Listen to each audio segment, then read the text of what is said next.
Oye huku. Odi. Karibu. Shemeji huyo.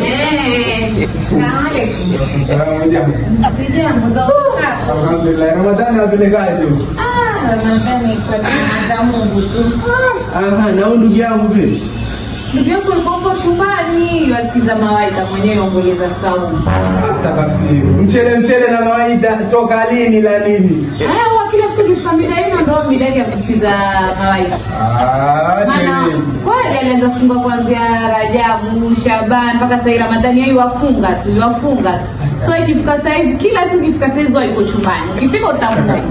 Mchele huu ambaye nilizana naye tumbo moja. Na ajua toka alipozaliwa hajawahi kufunga hata siku moja. Leo yeye anambia funga. Basi kila siku anambia ufunga. Shabani, Rajabu, Ramadhani. Mpaka sasa. Hebu nionyeshe yuko chumbani wapi? Ingia enda na alafu beti nako. Takafiru. Kaka wewe. Takafiru.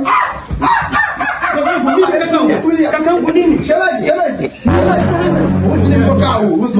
Shemeji njoo. Mimi nakwambia kaka yangu na mja mwenyewe hawezi kufunga. Kaka yangu vipi kwangu bila taarifa wewe? Wacha vipi kwangu bila taarifa? Kwa hiyo mje kwako na taarifa. Angalia shemeji mgokaa huyu. Mume wangu. Mimi najua hawezi kufunga. Shenevishe kaka. Funga bana Ramadhani funga. Mtu mzima wewe. Shemeji baba yangu ende zangu.